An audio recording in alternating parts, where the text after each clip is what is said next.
It didn't just collapse, it detonated. In a single brutal afternoon, the war Prince Harry built his entire identity around didn't just fail, it exposed everything. His credibility, his marriage, his power. And the most chilling part? He stood there completely alone as it all unraveled. Breaking right now, the moment that should have been his victory lap turned into a public dismantling. The courtroom didn't just reject him, it erased him. Every claim, every accusation, every carefully constructed narrative he had repeated for years wiped clean like it never existed. And as the verdict dropped, something else shattered quietly behind the scenes, something far more personal, far more dangerous. Breaking right now, an extraordinary courtroom verdict. Prince Harry has lost his £50 million case against the Daily Mail, but today, as he arrives for a speech at Chatham House, the moment this devastating verdict is announced, I can tell you, he has also lost his reputation. It's quite possible that the Daily Mail could now seek revenge on Harry and go after him for more millions, because they've been dragged through the mud on this one. I can legally say Prince Harry, comma, a known liar. Or, if I was kind, Prince Harry, comma, a known serial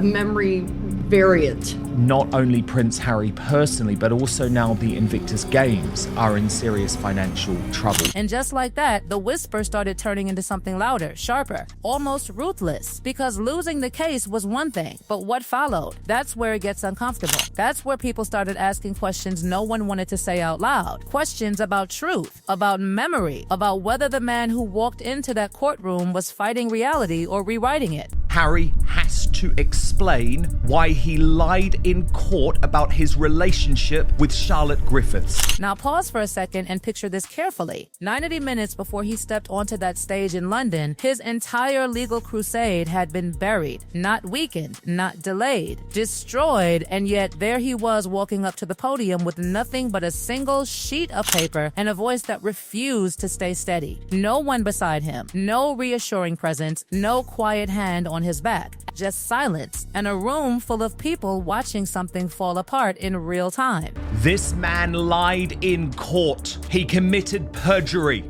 And he can sue me if he wants. King Charles must now strip his titles. This case, this verdict was make or break for the Duke of Delusion, and it is over. But here's where the story twists in a way that feels almost too precise to be coincidence. The case he lost, it wasn't just any case. This was the one he said defined everything, the one he built his exile around, the one he claimed was about protecting his wife, defending her suffering, proving the system had wronged them both. And yet, when the moment came, when everything was on the line, she wasn't there. Not in the courtroom, not in London, not even close. This was not a split decision, as many of us suspected. This was a slam dunk for the Daily Mail. It wasn't even close. And suddenly, the silence started screaming. Because if this fight was always about her, if that's what the world was told again and again, then why was he the only one standing there when it all collapsed? Why did he cross an ocean alone for a battle he said belonged to both of them? And why, when it mattered most, did no one step in to stand beside him? Massive win for the Mail. Massive defeat for the Ginger Whinger and the other celebrities involved who love to use the media when it suits them. How delicious that he's come back to the UK just in time to be humiliated. Expect the mother of all tantrums later.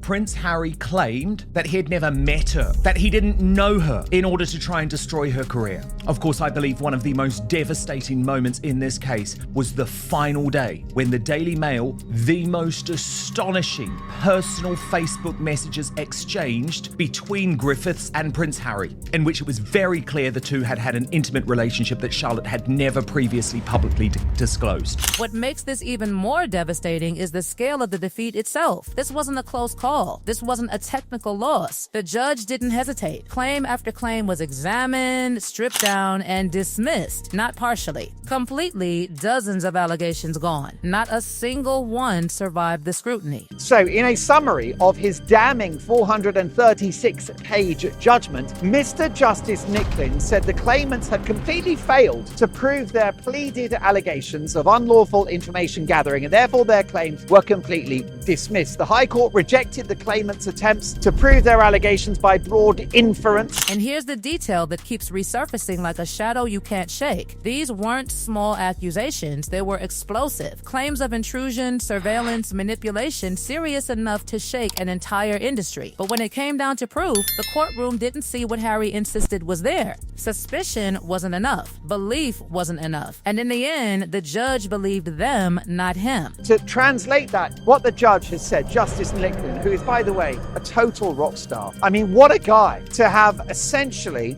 dealt with Harry in no uncertain terms, faced him eye to eyeball in the High Court and said, sorry, I'm not putting up with this. It doesn't make sense. It doesn't stand up. It's incoherent. It's contradictory. Thanks, but no thanks. I'm throwing it out. Think about the weight of that for a moment. A man who spent years publicly declaring war on the press stood in front of a court, swore to his version of events, and walked away having failed to convince anyone that it was real. That's not just a legal loss. That's something much deeper, much harder to recover from. But he didn't get that. This is a total destruction of his case and I believe his reputation today. And he didn't fall alone. Others stood with him. Others believed in the same fight. And now they're all facing the same outcome, the same consequences, the same financial blow, the same uncomfortable questions about what they were part of. But the final twist, that's where things take a turn into something almost symbolic. Because in the middle of all this, a reminder surfaced, one tied directly to his past, to his mother, to a connection that complicates everything, a quiet detail that suddenly made this entire battlefield conflicted, almost ironic.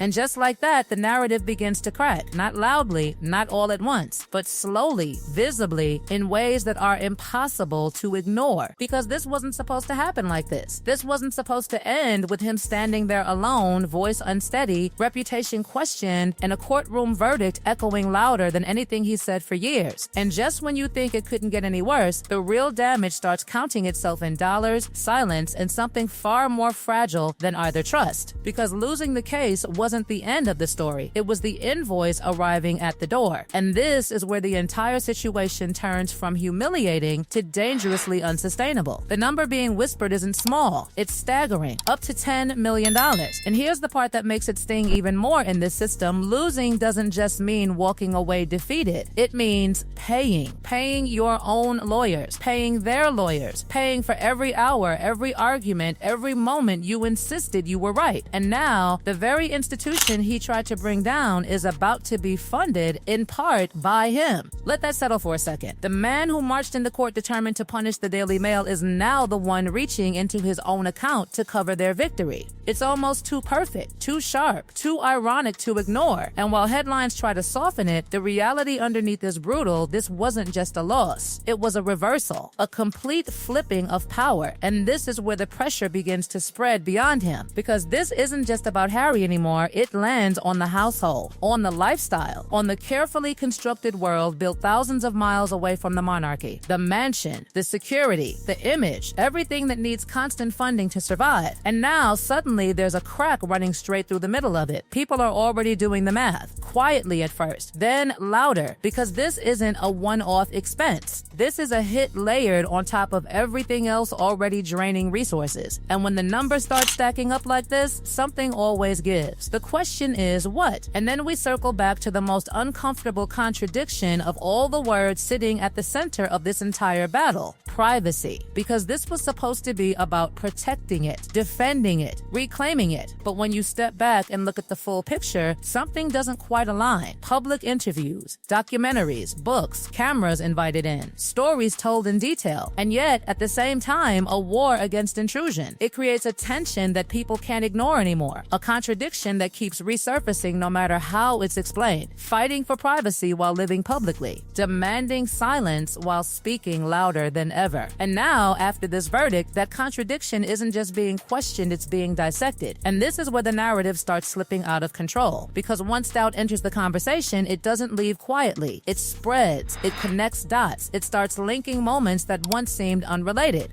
And suddenly, everything from past interviews to present decisions gets re-examined under a harsher light. But nothing, absolutely nothing, is being analyzed more than the absence. That empty space beside him when everything collapsed. Because people can accept failure. They can accept risk. But what they struggle to accept is distance at the exact moment closeness is needed most. And now the conversation has shifted into territory no one can control. Speculation, quiet at first, then louder. Questions about stability, about loyalty, about whether this partnership is as unbreakable as it was once presented. Because when pressure like this hits a public loss, financial strain, growing scrutiny, it doesn't just test a strategy, it tests a relationship.